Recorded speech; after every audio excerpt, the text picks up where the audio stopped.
Yeah. Okay, there we are. Hi, Mark. I hope David is still with us. David Schweikert, he was on earlier.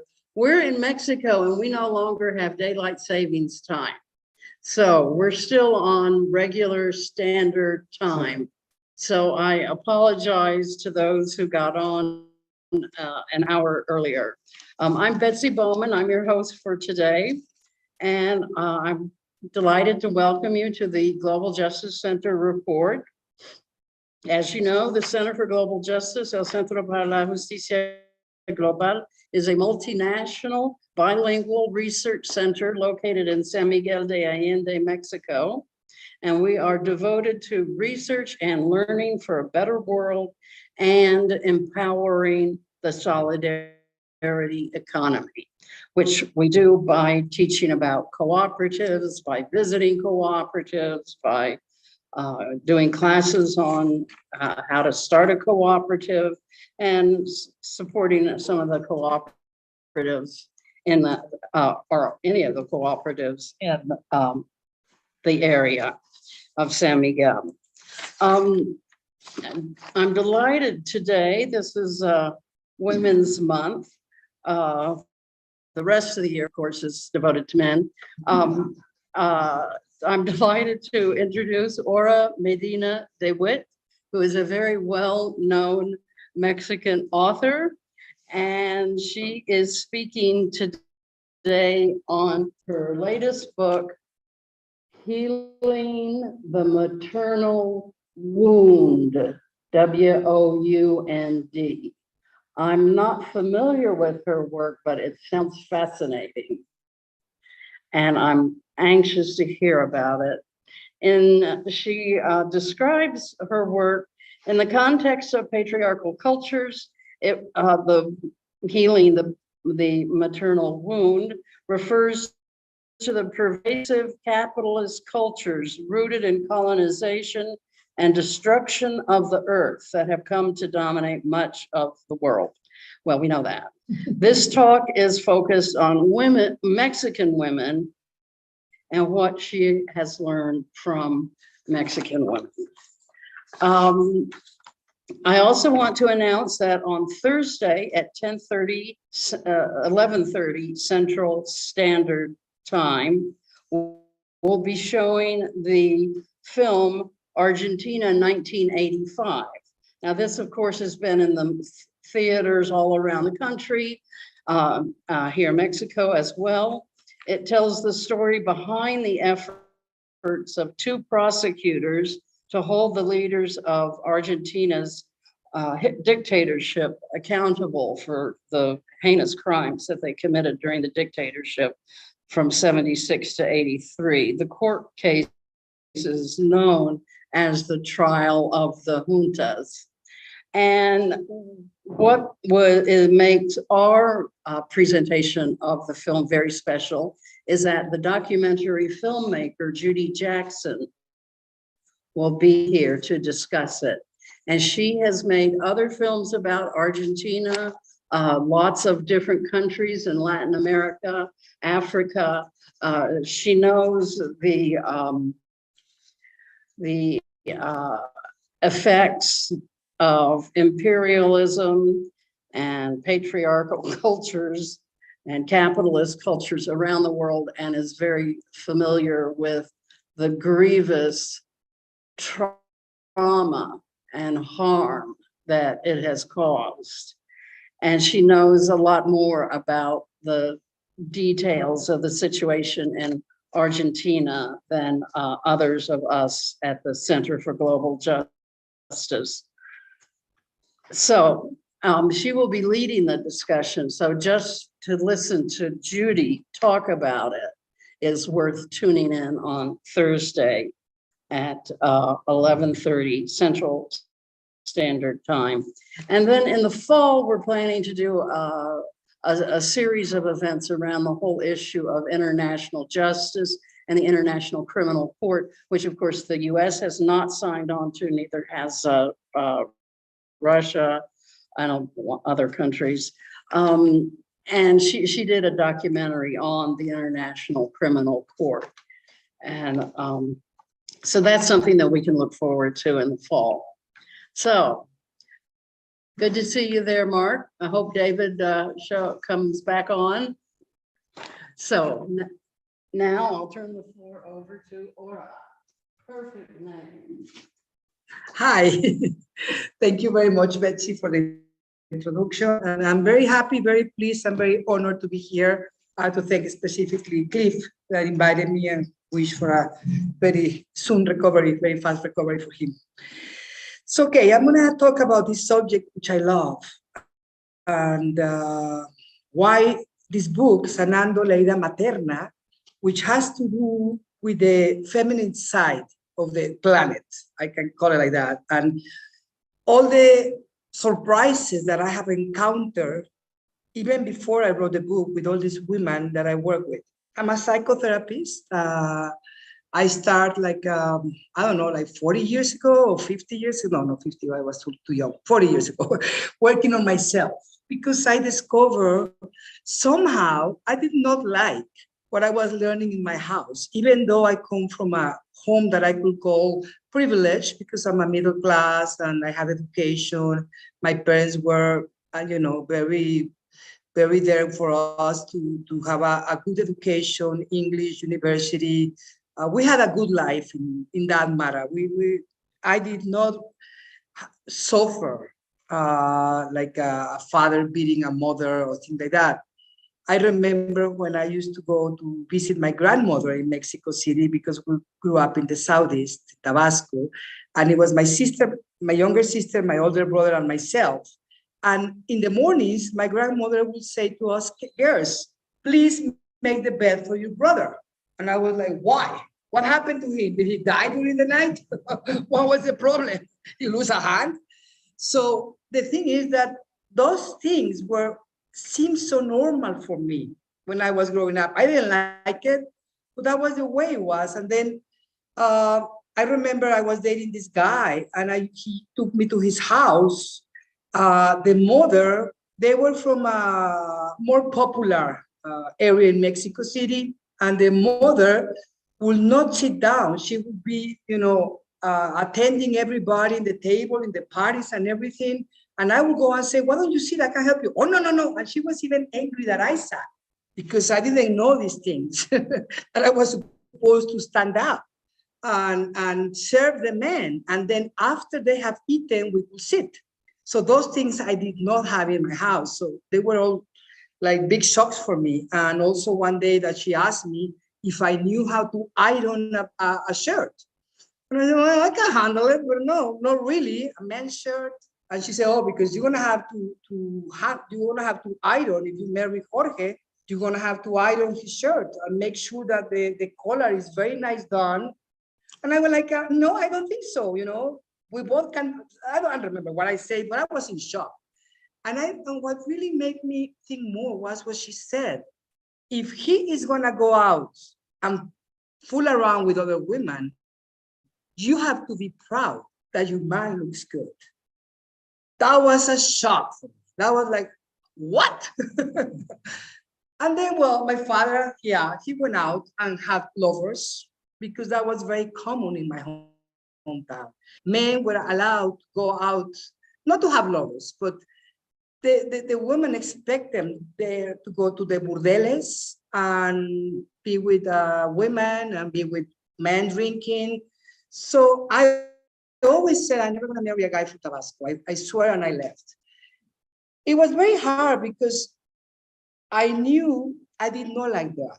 And yet I had inside of me like a program that even though I was a smart, educated, strong woman, I realized I also had these patterns of behavior in the relationship with men. So it was a long journey for me that started when I discovered the Robin Norwood book, Woman Who Loved Too Much, and I devoted, and then I left it outside and I didn't touch it until years later. And then once in Milwaukee, I was walking around and I went to this old library and I see this book that was called My Mother Myself by Nancy Friday. And that was like, wow. I started reading it. My English was good, but it was hard for me to understand and grasp the concept of a mother, because in my mind, my mother was perfect. Everybody told me so. When I was a rebel, because I was a very rebel teenager, everybody said that she was perfect. So how could I say that part of my problems came because I learned this mechanism of dealing with life, especially with men. So I don't want to go on about my own life, but what happened is that I started working with women in the codependency subject. That was something that really took my heart. Because I was a very codependent person and I realized it. So I started working on me and then preparing myself and getting trainings. And I did nonviolent communication, a lot of Neureichian therapy. I went to this guy from Holland, a lot of all the trainings I could, trying to understand what was at the core of the codependency, especially in women, and why I held this woman that came to me crying because the man beat them, because the man, even though he was cheating on them, they want him to stay with them. And what was the thing? I talked to the lady who comes to work with me here in San Miguel, how she was sold. Her mother sold her when she was 13 years old. And so she married this older guy who was an alcoholic. She said yes because she wanted to leave her house when she was beat up by her mother. And things like the older brother raping the sisters and the mother saying, don't say anything, you're wrong, that didn't happen. I'm beating the hell out of the sisters because they will open their mouths. So things that really touched my soul in a way that this cannot be happening. This is what's happening to us women. I've been working a lot with not only Mexican, but Latina women. A lot of the immigrants in the States, a lot of these women have no papers, they work there. And even though they live in the States and they have access to maybe better education, they still carry these patterns inside of them. So why is it the mother won't? Because this is I'm gonna show something very quickly here. This is a behavior that we daughters learn through our mothers. That's the problem, and I know a lot of friends who are big feminists, and yet they carry inside of them somehow this patriarchal training, this program that we Latinas, and I know women from the whole world because I've been taking a lot of courses in the United States via Zoom and Europe, and they have the same things. It's not just something that happened here. So I want to follow a little bit this so I don't get off track. The mother wound is a form of cultural and familiar trauma specific of those living up in a patriarchy. Because we were trained. I can see it and I can talk to a lot of women very almost daily. I do a lot of workshops online and some presentials and more now after the pandemic. But when they share to me about they're starting to open up about how angry they are with the mothers for not supporting them. And I know it's not their mother's fault because then the mothers can talk about the grandmothers and the great grandmothers. So it's not really, it's nobody's fault. It's not somebody to blame. And like I say here, well, this is, I'm quoting Bethany Webster that I love. She has a book, Discovering the Inner Mother. And I did a lot of trainings with her via Zoom, and she's amazing because I couldn't find any information in Mexico. Mexican authors are very scared to touch the theme because it's about the mother and the Virgin of Guadalupe, and it has a lot of we can go like the Virgin was a virgin. And so here, if you want to be a good wife and a good mother, you have to be a virgin. And you are not supposed to enjoy sex and things that, seem like that happened 100 years ago, but they still happening. I remember the book as Water for Chocolate. I don't know if you guys remember, but the youngest daughter has to stay and take care of the mother. But that still happened. The mothers expect the daughters to stay and take care of them. And it doesn't matter if she wants to follow her own dreams, if she wants to do her own life, she cannot, she's not allowed. And if she does that, the whole family will turn against her. So it's very difficult for a woman here when it doesn't have like a support web to do things like this. And this I hear every single day. Healing the mother wound is not about the mother. It's not, we're not here to judge or blame anybody. It's about women embracing ourselves and our gifts without shame. See, without shame. It is about expanding our capacity for holding and transforming emotional pain into consciousness. It's about restoring an ancient imbalance created by patriarchy. That's her words, and I love it. The core issue at the center of woman empowerment is the motherhood, the pain of being a woman, a pain that is passed down through generation of women in patriarchal cultures. It's the pain of being a woman, and includes not feeling good about ourselves as women, always feeling less than, a profound shame, a shame that we inherit from our mothers. A lot of families in Mexico, no matter what is the social status, they're waiting to have a son. They want to have a son. And when a daughter comes, the mother feels shame, fear. On one side is, oh God, I couldn't have a son, no? That's one thing. And the other one is, oh, another woman. She's going to suffer. She's going to suffer. She's going to, have to live through whatever she needs to live. Is that they are training us. We have I always say that it's a software that is called the mother program in our family. And it's not just the mother, I insist, it's the grandmother and the great-grandmother. And that teaches daughters how to become women.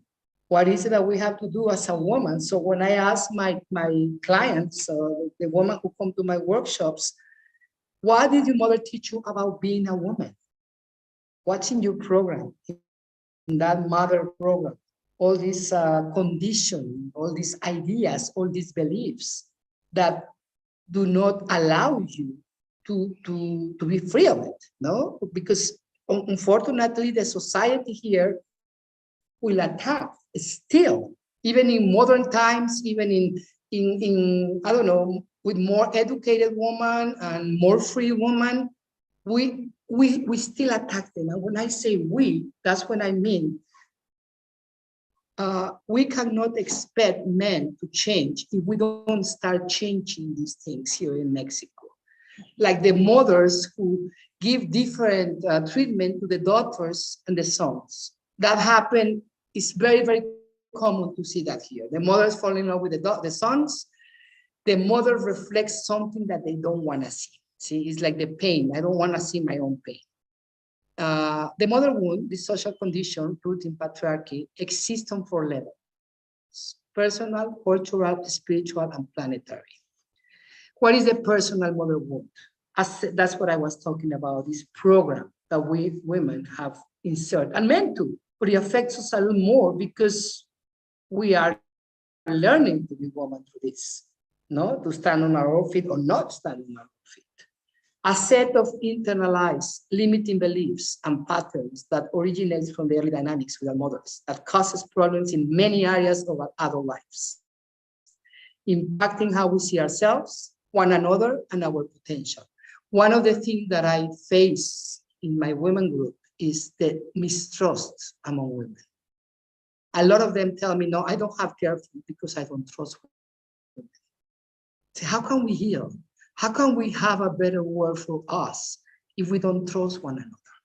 If we cannot become friends, if we go into this competition, betrayal, something I say, and I have said it in radio and TVs, we go and try to steal the husband from somebody else.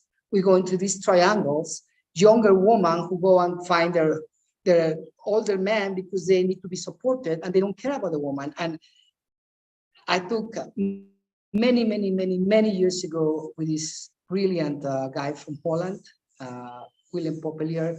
He created a whole school that is very famous in Holland, is create sexual grounding. And he taught us how when the triangle between the daughter and the mother is not solved, We're going to carry that through the years, and we're going to try to steal a man always from a woman because we're trying to get the woman attention. The man is just, an excuse, but I'm trying to get attention. So this is the kind of things that we don't realize we are carrying as women. And we go out and we scream and we want to be free, but we are not inside of us. If we carry this limiting set of, little, like we are in the box. So that's part of the problem, big problem. The systemic devaluation of women in most aspects of patriarchal culture, root in colonization that have come to dominate so much of the world, and the dysfunctional imbalance in the world as a result. That's how it hit us in the cultural level. Spiritual, and I'm not talking about religious, I'm talking about this sense of being connected with something that is superior than myself, that we all need. Maybe another group of women, maybe whatever the 12-step groups call it, a higher power, and I love that expression because it has nothing to do with religion, but it has to do with this is something bigger than my little life, something that is not just about me getting a husband and having kids, that I can do that, that's not a problem, but it's also how can I be bigger than that? And we are disconnected from there when we have this wound. We don't get it. And then we have all these new age things calling about the goddess and oh, I'm a goddess. No, you're not a goddess. You're a woman with a lot of wounds. And we have this kind of crazy idea that we have to become goddess, but we're not healing what is needs to be healed.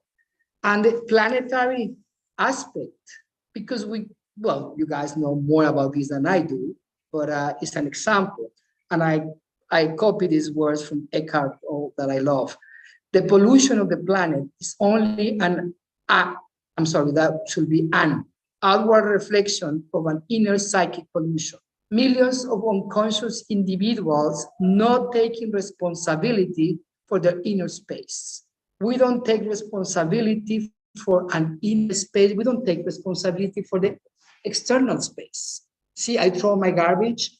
We live in Sosnava and we walk a lot, and I see all the garbage that the people from there live in the country side, and it's us. And we're doing this because there is a lack of self-respect, self-dignity. It's like some of them don't even feel that they have a place in this world. A lot of these women, they are shamed for taking a space. It's like, well, may I, these expressions we have in Mexico about when you ask somebody, oh, this is your house? Yes, my humble house. Everything has to be, minor.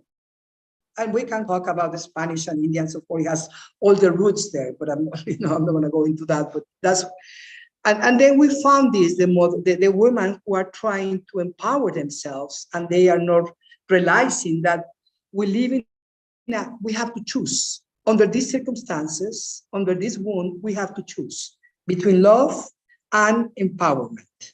See, because it's like a daughter double bind. Is that how you call it, bind? Or bind? I'm not sure. But it's if a daughter internalizes her mother's unconscious beliefs, which in some subtle form is I'm not good enough, then she has her mother approval because she's just like her mother. She's saying, okay, mom, I honor your suffering, I honor your life, and I'm gonna stay small as you are.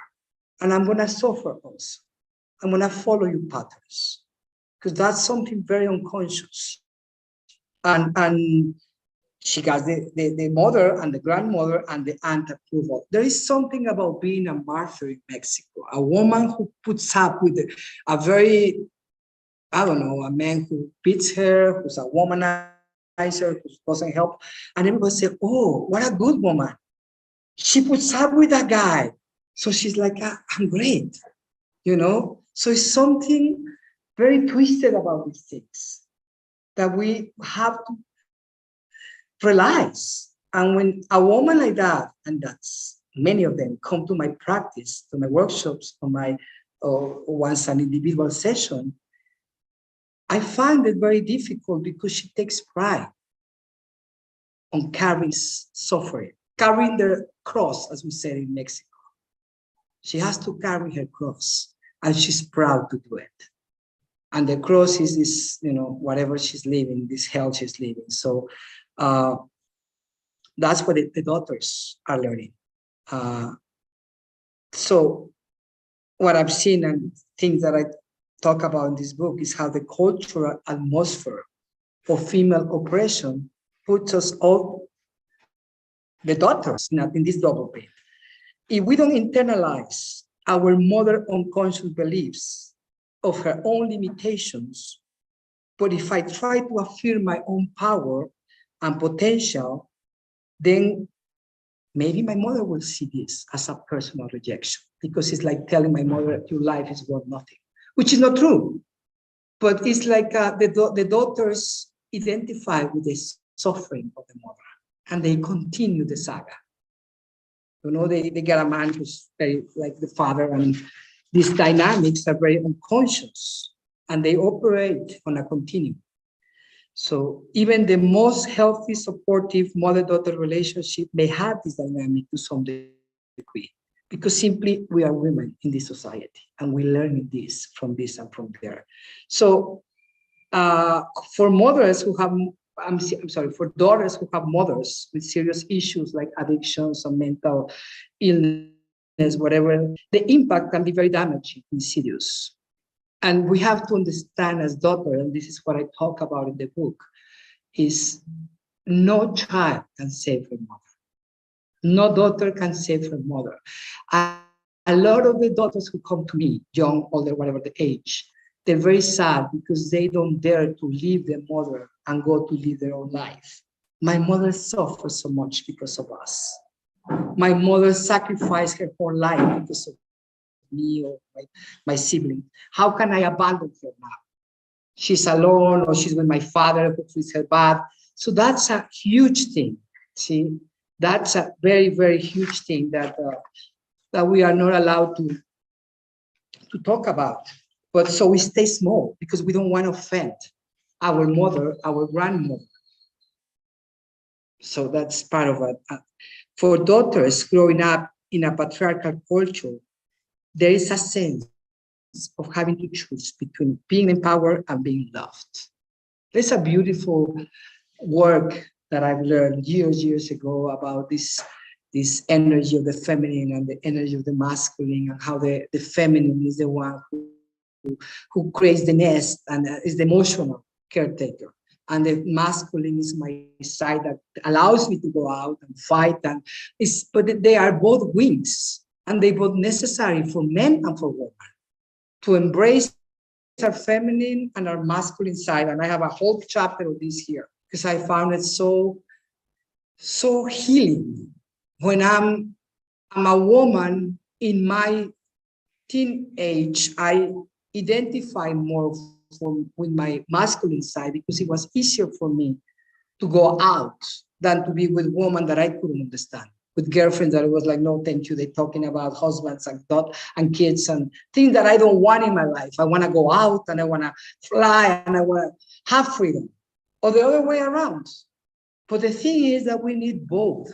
So when we have to choose between empowerment, which is my freedom, and the love of my mother, which is my emotional side, I'm cutting a side of myself. Viktor Frankl said it very clearly. The sense of life is based on two big columns: your relations and your doing in life. What you're doing with your feminine side, how you relate to people, whether you're a man or a woman, and how you relate, what things are you doing that makes you feel good, that you are collaborating, that you contributing in this world. So that's when we have to choose one of these things is really bad, really, really bad. So, because the truth is that women in Mexico, Latinas, they put a lot of importance in the relationships. And we stay sometimes small and unfeel it because we want to stay in a relationship. And we have this, I'm sorry, I think I passed it fast. We have this sense that my empowerment, if I dare to go out and live my potential, men will want me. And they talk about it, how strong women are not loved by men. I really don't believe that, but that's the idea they have. It's something very different, but and Mexican men, Latino men don't like that very much. They don't like the woman being out there independent and standing on their feet, because then they want them to work, because a lot of them like the woman to support them, but they still are the man of the house. So it's just like a crazy thing, but well, that's the way we were raised. So coming into full empowerment requires looking at our relationship with our mothers and having the courage to separate out our own individual beliefs, values, thoughts from others. And this is what I teach in my workshops. Who are you? What do you want to be? We start by taking a look at what did you learn about being a woman? And how did you get that virus inside your head? And then the beliefs and question and things like that, so we can really find a way to disattach, to disidentify from all that and start finding my own values, what I want from life, what is good for me. Maybe I'm fine with getting married and having kids, but that has to come from me, not because I inherit and because I had to do that, not because it's a condition, but because it's something I wanted to do. So that's, okay, well, that's just, okay, so that's more or less about what I talk about in the book and what I do in my workshops and my basically. Thank you.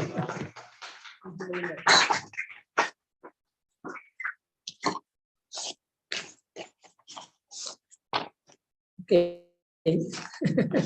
Yes. I have a question. Of course. About the source of the devaluation of women. This is a broad social fact that women have to grow into and deal with. And as you put it, the choice between love and empowerment. And why not both? Where does this devaluation come from? I want to ask you if you think Sylvia Federici, who offers a hypothesis, is right or wrong. She says She offers what? Hi. hypothesis or una explicación de de evaluación general when it's born into a world in which women's labor is devalued. What is that labor? It's the labor of making human beings. Why do we have a culture that devalues making human beings? And making things, oh, that's productive. But making human beings is not. We live in a capitalist world. Yes. Sylvia Federici. Yeah. And that world is made possible by the devaluation of women's labor so that they do it out of love. You're buying a system when you go for the love over the empowerment. What do you think of a world that was devoted not to things, but to people, making people? We all should be making people. We should be focused on making people. The women are the pioneers of the future in which we can be ourselves as humans and loved as such. That's a socialist world. That's not a capitalist world. What do you think of that hypothesis? Okay, I want to tell you my own version because I'm not so into the same terms. Please. And one of the things that I have done that I'm very passionate about is learning about the Tantra. But Tantra in the way, the Tantric world. We have this teacher who comes from India, beautiful woman, one of the very few ones that are still alive, Tantric teachers, because there are not many. And it's funny because the Western took that teaching and make it into a sexual thing, but it has nothing to do with that. We use the sexual energy, but we use it to meditate and to grow. So she always talks about how the feminine side has been so in India, you know, when the years, centuries ago, when the tantric school, when the tantric practice were beginning or were there, the woman was considered a high priestess. No? she was something divine. But what is it? The men, and I don't have anything against men. I love men. I just think that somehow, through many generations ago, the masculine took over. And when I say masculine, it doesn't imply just men, because there are many women who are identified with the masculine, which is a part that we all need, but it's very aggressive when it's not balanced with the feminine. So this is a very energetic work, and it doesn't have to be New Age. I'm not a New Age, and I'm not like a thing like that. I really like to have my feet very well put on my but I have like learned and I have practiced a lot of this energetic work that comes from Wilhelm Reich, which I adore. I think he was a genius. And one of the things that I learned is that if I don't have inside of me, let's say that I'm a piece of the universe, of this creation you're asking about, if I don't have a balance between my feminine side or my masculine side, there's going to be some kind of disturbance in me. If I'm a woman who don't want to take the feminine, because to me the feminine is submission and is punishment and is something ugly, because that's what I saw in my life, in my house, then I might step into the masculine and become a very masculine woman. It has nothing to do with sexual preferences, just a woman who's more in the outside, who's very judgmental, who has opinion about everything and who knows everything, but doesn't have a balance with the feminine. And it's the same thing with the man. So how, I don't know if I think that having babies or making people is part of the nature of who we are. And I think it's a divine thing. I'm a little against too many people, I have to say. But I will really stop that for a while. But that's just my opinion. But I think that the real, more than an intellectual thing, more than going into all this, sometimes it's tiring, because that's also part of the masculine Western world. Go inside of you. And that's what I work with individuals, because I'm not good going out and screaming and doing. I want to work with individuals to help them balance inside of them and to help me too. Because I believe that when we do that, there's a natural thing that comes out, and I take care of my earth, take care of my people, take care of everybody, but especially my planet. So I think there's a natural thing. It's something that I'm just going to finish with this. Rumi, the poet, said, our task is not to find love. Our task is to find the barriers that we have put against it. I believe that humans have a good, true nature, but we have too many barriers around us. So it doesn't matter where it came from, or who said that, or who said that. If I work on taking all those barriers, something will come out. Something good has to come out. Long shot, but I hope it happens. I hope I answered that somehow.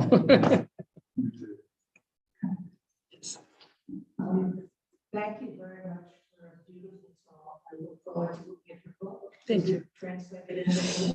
Not yet. No, it's just it's in the United States, but it's in Spanish. They put it for the Latinas there. Okay, I look forward to reading it. Thank you. I wanted to share something. I worked at the Community Mental Health Center and with 2 public housing projects in New York City, 16 years. The population was Puerto Rican, Dominican, some Black, some white. And I got so I heard, I worked with children and with their parents. And I got to thinking about the different way in which boy and girl children are treated. And I was also thinking about how do these little boys grow up to be men who think they are allowed to have as many women as they want. And so this is what I want to share with you, your opinion. So one of the things I thought of was, so I would talk to the parents when I met them individually about the development of their child and about the development of autonomy. So, in the back, are they washing themselves? The girls, yes. The boys, no, because they don't know how to do that. Girls, of course, know how to do that. Exactly. And I have to watch them because you know that. Yes. So that was the first clue I had to this over-sexualization. Yes. Your mother or your grandmother washing your private parts when you're 3, 4, 5 years old is not appropriate. I don't believe. I know. I believe. I agree with you. And then, Poppy, come here, Poppy, Grandma, Tia, Grandma. I never saw girls get that kind of attention, and so I began to think that if you grow up with your mother and your grandmother and your aunt all fawning over you and touching you in all kinds of inappropriate places, you develop a need to have more than one woman. Absolutely. I believe in that. Yes.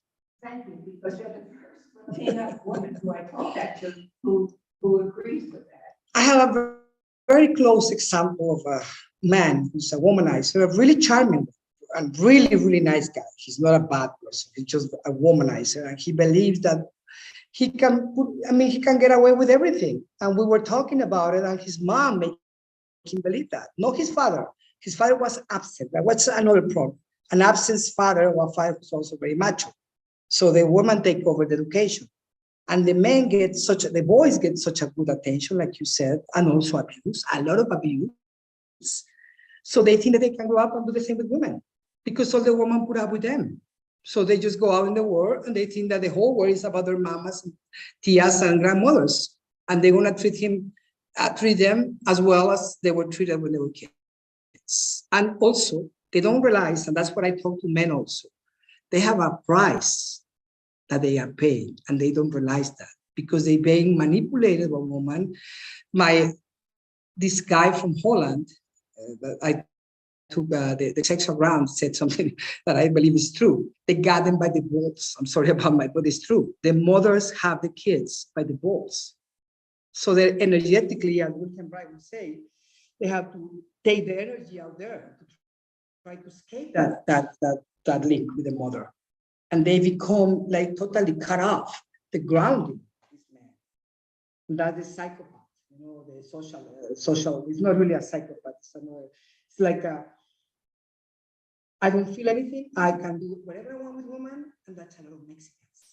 Even the type of body, we say, all the energy is out there and the little skinny legs, because they have no energy, they don't have no grounding. And they cannot be without a woman. It's just because they don't have the support of the fathers. That's another big absence. That's interesting. Yeah, it's huge. Yes. And then, of course, the girls learn from the mothers how to tolerate men with many interests in women. Oh, yeah. And the ones who haven't learned that live with a lot of pain. They live with a lot of pain because you have to make a choice. A lot of them have to choose, like a woman. When I was in Cabra, I had this beautiful young woman coming to me. She used to clean the houses around, and she wanted help from me, so I gave her some sessions. She would bring me a taco of mole or something as a payment, and I just saw her, and I say it's so sad because she's surrounded by these people, but guys like that, and she didn't want a guy like that. But how is she gonna get a good man if she stays in that environment? But also, I don't know, you know better than I, if there are enough examples of women on their own who don't. No, there. Not really. No, not in those communities. Maybe in the city, maybe in other families, like I had it, and like I said, we maybe women middle class and with more education, we have examples. But when you go to the villages, the stories they tell is really horror, pure horror. What they live with the men, how they were raped, like I said, with brothers and uncles, and nobody says anything, and they don't have an example. Their own example is a mother that has to put up with everything. Some years, 500 years ago, I was in a village in Nicaragua, and there was one TV in the village, and in the evening, everybody would gather at this house, which had a front room that was tiled and a TV, and everybody would be sitting and standing and watching, children and adults. And I pointed out to the woman who I knew in this town, those two kids? Are they twins? She said, no, they are siblings. They both have the same father. And I said, really? I mean, these are like 4 or 5-year-old kids. And I said, they have the same father. I said, well, these children were born very close to age, conceived very close to age. I said, that must have been awful. She said, no, people live with that. We learn to live that because they don't have a choice. So if they want to be, if the woman want to be accepted, included in society, they have to live with that because those are the rules. That's the sad thing. That's what I call it, what we call it, because there's many women who call it the mother wound. Maybe because I don't really know who started with this, who began the whole thing. Maybe men create the whole organism, the mechanism, how to do this. But women are being trained to train other women, their own daughters. And that's what really is, very painful. And that's what we have to work out, because that's the problem. That if we women don't stop giving these kind of messages to our daughters and to our sons, this is not going to change. No matter how many feminists go out and scream and draw the paintings in Mexico City, it will stay the same. Because we have to we really have to change it in the core. At least that's what I see. Yeah.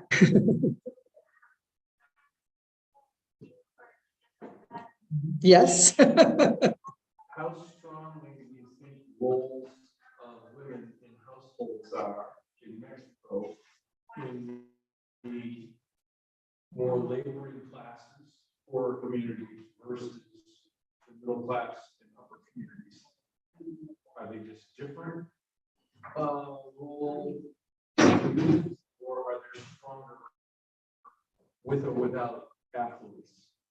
Well, in the labor class, and we have seen it in the communities here, most of the men are gone. They leave. Either they go to live to work in the United States, or I have a town. Once I went to a town near Michoacan to help another woman who was working with a woman because there were no men, only old men and little kids. That doesn't happen in the middle class and the upper class because our men don't go to the States to work and stay there or get killed. So yes, it's a very different one because on one side, this woman from labor class, most of them even in the city, they're alone. They're most of them single mothers that maybe if the man is around will come and visit once in a while, will help with a little money, and that's it. So the mother has to have the role of a father or a mother. She cannot even know how to do it. It's not making enough money. They do, all the women mostly trying to, and nobody tells them about not having kids. They have kids and kids and kids, so they're getting even worse. I have met women from a very poor environment who have 4 kids from 4 different fathers, always hoping this one will stay and help. So the woman from the middle class and the upper class, yeah, it's a very different. Usually are the little queens or princesses out here. They pay a price because also being the princess is it's a high price, but it's different, very different. Yes, it's a lot of suffering among the poor communities. A lot of suffering of the woman, precisely. We have a question from the Zoom. Please. Go ahead, Mark. Yes. All right, thanks very much for the presentation, which, well, I look forward to reading your book, but even today you've stimulated a whole bunch of issues, both in my life now as a grandfather, but also as a father and growing up as a child in my family. Not to mention the broader society. I wanted to ask you a question about some international differences. As you can see from my background, I'm kind of focused on Cuba. And yesterday and on Saturday, I had the opportunity to listen to some women who are leaders in the Federation of Cuban Women. They're in New York for the Commission on the Status of Women, but they attended a conference on U.S.-Cuba normalization. And they made very clear that in the private sector, things have not changed generally in Cuban society, but family relations, gender relations in the family are all too typical, if you will. But what I'm wondering is, given the different public sector reality for women in Cuba, the majority of people in the National Assembly, the majority of professionals, the majority of university educated, a number of public sector. If you know much about the Cuban context or about this issue as it applies to Cuba, I'd appreciate your comments on this. I've never been in Cuba myself, which I hope I can do it soon. But I had a lot of friends from Cuba in Mexico City. There's a huge community. And I did get to be very good friends with a lot of men and women Cubans.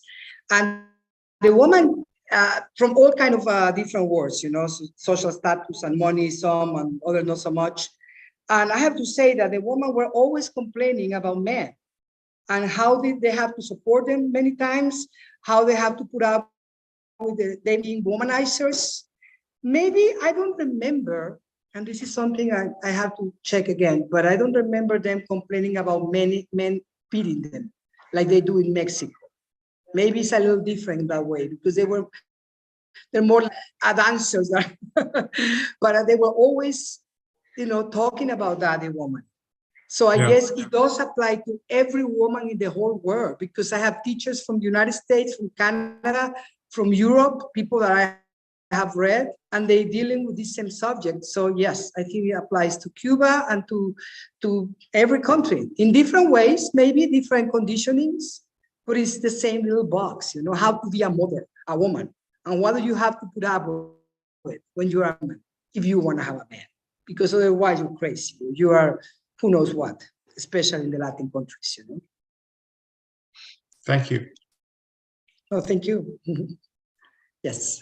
But this kind of teaching of girls also affects boys. And boys are taught that they have to suppress the feminine side of themselves, that they cannot have emotions. Oh, my wife has my emotions for me. Right. I don't have any emotions. Also, of course, a man cannot be homosexual because that's just right beyond the pale. It's terrible for men. It is terrible. It's terrible. It's very bad for men, yes. As well as for women. Yes. It's terrible for all of us. So how does it keep being reproduced? I mean, Sylvia Federici will talk about how capitalism was made possible by the unwaged labor of women. Okay. So capitalism was an incentive to continue the practice of women work at home and get no money, right, and men go out and things, objects outside of the home. But I've never understood why men put up, why they tolerate not being able to have emotion. And I don't expect you to have. I have those answers. Believe me, I've been working on that a lot. I'd also like to know what changes have you seen in the women that you've worked with? One of the trainings I was mentioning, which is the Wilhelm Reich pre-therapy that I really enjoy a lot, Alexander Lowen, and all the psychotherapy that I have found so profound and so full of answers for me in my life. I have worked with men and women, and I have been trained by men and women. I remember a specific training in Italy when I was assisting. women therapists took the woman aside. We worked with them for 4 days, and the men therapists took the man aside, and they worked for them for 3 days, I think it was. And at the end of it, for 2 days, we put them together, and we started working with both of them. And there was a lot of crying and a lot of rage and a lot of anger, because we have to work. I mean, yeah, men are taught, they have emotions. Of course, they have emotions. They just are not allowed to express them, especially in the Latino countries. If a man expresses fear, you were in Tabasco, my hometown, we talk about it. In Tabasco, everybody jokes and makes fun of each other. And if a man is a little bit sensitive, they call him from puto to whatever, you know? So who dares to open up with them? And the funny thing is that I've seen most of these guys in different circumstances, and they can be very, very emotional, and they can be even tender when they are together in the tribe of men. Oh, no, no, no, no, no, no. Here, nobody, you know, and when men embrace, here, it's like this, putting, you know, moving their ass like this, so they don't touch. Ooh, maybe I'll become a gay. Things like that are happening. So I have seen a difference. I have worked in my trainings and in my groups with a lot of men, and I love, they come to my groups and they say, Aura, can we also participate in the motherhood? Sure, because it's also there for men. I wrote a book for women because I wanted to do it, but I'm thinking about writing a book for the father wound, and also include men. Because of course it is. And also the mother wound, like we were saying, you know, this woman called their kids papito, and who touch them and treat them like if they were their own property, are damaging these men a lot. They don't, I mean, I have a lot of students, a woman who come to me and they cannot stand the mothers-in-law because they are together with a mommy son, I don't know how you call it, un hijo de mami, we call it here. Mommy's boy, yeah. Mexico is full of mommy's boys. I know. And the mothers get so angry and so jealous. And there is, I always say, well, you have to talk to your husband. Not to, I mean, you don't have to fight with the mother-in-law, you know, but if he doesn't, he's happy. He's very happy. Woman fighting for me. Can be my mother, can be whoever, you know, 2, 3 women fighting for me. I'm happy, but they're not that happy. So just going back to the men, yes, it is being a change. I have a lot of male friends in Mexico City and other places. Yeah, from a higher social status. Maybe it has to do also that when you have your basic needs met, you're more, you know, it's easier to go and find something else. But who wants growth and development when you are fighting for the everyday bread, when your kids have nothing to eat? I don't need therapy. I need money to feed these kids. So maybe that also has something to do with that, I would say. You know? Yes. I just thought of something when you mentioned Mama's boy. I was in a Spanish school in Costa Rica some years ago, and the teacher had to end the class a little earlier because she had to have a meeting with her son. Okay. Because her son was having problems with his wife. And she said, it's really important for him to talk to me before he talks to his wife. Oh, I bet. And the mothers, I mean, I've seen examples that I cannot believe it. They come to me, these mothers. Sometimes they take in the mother wound and it's like, oh my God, you just described me. So yeah. But yeah, you know, so all we have to do is hope. We open our eyes and start waking up. I think that education for women is so important. Yes, it is. Because the women in the villages who are, you know, in the street begging or selling whatever they make, don't have a lot of choices. So No, they're exactly. willing to do that. They're just there. They don't have a lot of choices and they're very badly treated. But once a woman gets educated, there's a whole different sense of self. Yes. Even if there's still the womanizing, and even if there is some physical abuse, that woman can do something with her education so that she experiences herself as a full human being. Absolutely. And Yes. that changes her psyche. Something changes there, Have yes. a man who likes to shop and womanize it, but at least she knows that's not, that's only a part of who she is. Yes. Yeah, I don't know if you remember I think in the 70s, I don't remember the authors, but there was this book called Smart Woman, Foolish Choices that was very popular. And it talked about even very educated woman, that couldn't, and that happened to me. I have this 40-year-old woman, 30-year-old woman who has an education, who have careers, and they just don't understand why they are becoming just like their mothers, even though they have choices, like you said, because they do. And they can support themselves, and yet they cling on to men. At least in our society, a woman without a man is like, she's not that good. It's like there's something wrong with her. Why isn't a man with her? So everybody's trying to get a man, no matter what kind of man it is, just to have him next to him. And that might be a little less true in major cities in the United States. Probably, yes. It might be, although this book was English, but from America, but it was 50 years ago, 40 years ago. I'm sure things have changed a lot. But in Mexico, I can tell you that even very, very high educated women, they still suffer when they don't have a man next to them. And of course, they go to parties and the families, when are you going to have a boyfriend? When are you going to have kids? I just wrote an article, a very popular magazine in Mexico asked me to write about the choice between having or not kids. And one of the things that I was talking about is that the family pressure, the society pressure to a woman. How come you're not having kids? You're not going to be, if you don't have a kid, you will never feel like a real woman.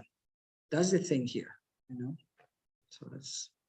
So some of what's happening in the United States is professional women who have a good income choose to be a single parent by choice. They get a sperm donation from a friend or from a sperm bank, and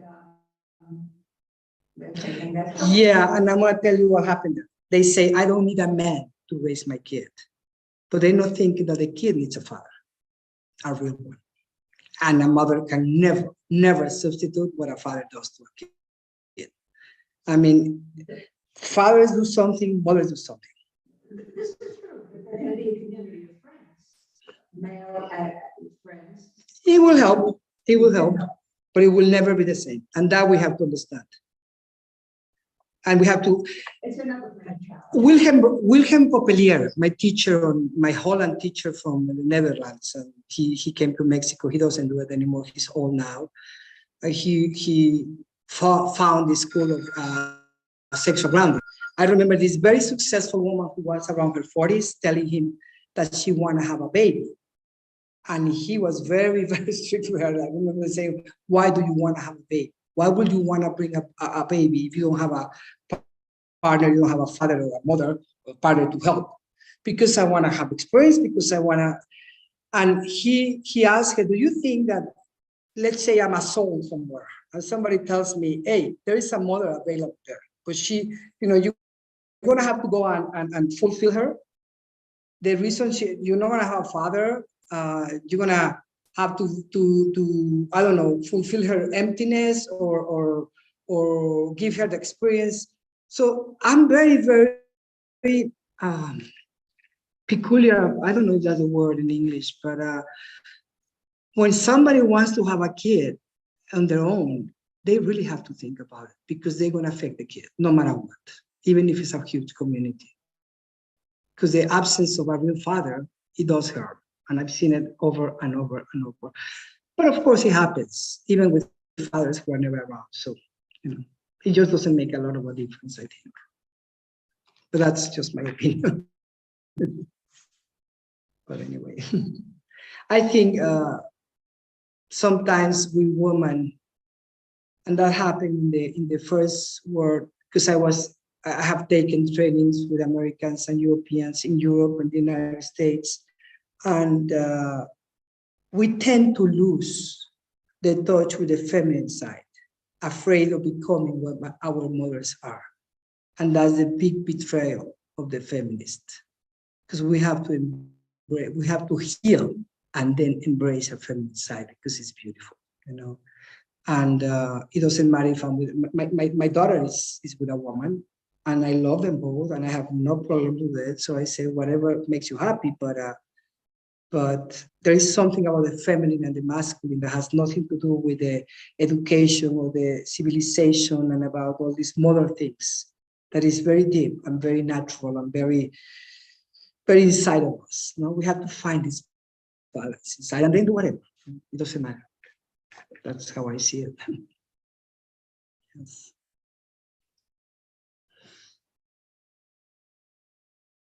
Okay. So what are some of the changes that you've seen with patients?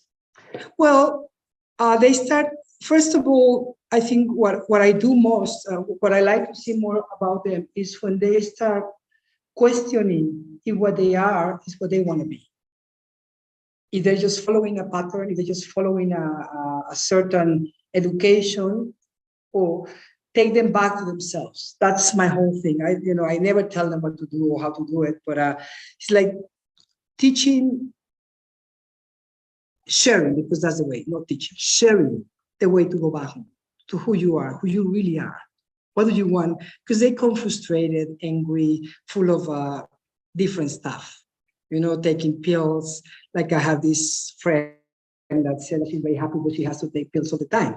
So what happened with you? You don't take the pills. No, I'm gonna get very angry. Please be angry. What is the problem with that? No, just learn how to be angry and manage your emotion. But I think that my main goal is to help people to walk with them in their walk home, to be themselves, away from what society. I've been a rebel in my life, so I love that. I've always been against society. Of course, if you go much to the other side, then I was like, I didn't want anything to do with society. I did everything they didn't want me to do as a woman when I was a teenager. And that was also a high price. But little by little, I learned to be part of society without having to compromise my truth. Mm-hmm. So for some people, I'm too loud. For some people, I talk too much. For some people, I might be crazy. That's who I am. Exactly. Yeah. But I stay away from some people. What to do? Yes. Yeah, we have very good friends who are youngish women, early 20s, Yeah. both in San Miguel and in an indigenous community. Oh, wow. Yeah. And some of the girls out in San Antonio, some of the girls out in San Antonio de la Cal, we help them financially to go to the Escuela Normal and they become teachers. Wow, that's great. There's 3 of them. I'm never sure exactly whether they have a contract or just or a permanent job but that makes me so happy to see that. And the 2 youngest girls, they're not getting married. Not yet. Yeah, they're not in a hurry. They're not in a hurry, and that's beautiful. Who's 22? She's gay. She's not getting married. She's not gonna have a man brutalize her. Her mother is horrible. Yeah. And her older sister doesn't have children. She's married, but she doesn't have children. She's 40. No way. So things are changing. Things are changing a lot. I can see it. Oh, no, they are changing, especially when these young women, who are waking up and getting away from their communities. Like this example I talk about in Cabras, I really wanted to help her get away from there and find a job somewhere else. But she wasn't willing. She wasn't willing to leave her mother and her father because they will suffer a lot. So there's no way you can, she's going to be there. That was her choice. But this other woman, like you said, there are many who are daring. And more, I think there is like a web of protection and support from them, from all these other women, and I love, and guys too. A lot of guys who are supporting women doing that. I love that. I've seen it in nephews. I have nephews who do that. I have a brother who do that, you know, who really are there to support women to grow and to get out of their little boxes. Oh, yeah. So there are a lot of men who want to have one. And it's beautiful. I hope for that because I see the new generations taking different places. So I wish I could find a way to work more with the poor communities because I think that's where the really thing is. Oh, yeah. Well, I'll have to talk to Marta and Citlali about it. Yes. I'll have to do something. I mean, yeah, because we cannot be very invasive either. We have to be very respectful also. So, Of course, very slow. yes, exactly. They have to know us and trust us. And so we'll see. But yes, it's an invitation really to wake up, men and women, because we need to heal our planet if it's still possible, as soon as possible, because otherwise we won't have a house anymore. Yes. Okay. Which is the direction I want to head in. Okay. Carol, Dottie, you want to add anything? No. Roberto, do you want to add anything? Well, I was thinking in terms of the ways that we live in society. And obviously has to do a lot of who we are, what Yes. our beliefs and stuff. And well, somehow you just mentioned in the countryside where the work chances are very few. It's really hard because the family needs It's are terrible. so much job. Absolutely. But on the other hand, there's a precondition that many times, the more responsible heads of families are women. Oh, yeah. Oh, Yeah. So I guess we're gonna see a movement of women pushing to that matter, to recognize that there's a real importance of how we live, how we share each other in community, and we can provide support for each other. And it's Yes. very important. It's very important because what I said a little while ago, and what you say right now is like the Maslow needs pyramid. No, if my security and my everyday food is not satisfied, I don't care about self, about looking for something else. You know, I'm so they are busy trying to survive every day, to get the water they need, to get the food they need. So we need to support that. We need to help with that. I think that's the way it is. If we really if we want a real change, it has to come from that. Everybody supporting everybody. That's the idea. Well, thank you so very much. Thank you. Thank you all. Thank you. Thank you for the invitation. I'm so glad that your book is being read all over. It is. I'm Latin really wow. Thank you for that. America. Yeah, because it needs to be read all over Latin America. And well, it needs to be read all over the world. I think so too. The English translation. I don't know. We haven't talked about it. But there is some English people who doing the same thing, the same work. So I'm yeah, sure of course there it's are, everywhere. I was inspired by some of them. So yeah. Well, your talk was very inspiring. Thank you. It's not thought about these things. Yeah, of course, nothing new. Yes, I think it's a thing that we all know somehow. So thank you. Thank you for coming. Thank you very much. Thank you, Betsy. Thank you. Thank you. Okay. So, And Do I thank you put to leave? our audience. Many Yes, thanks to thank our you very audience much. out here. Thank you. hey.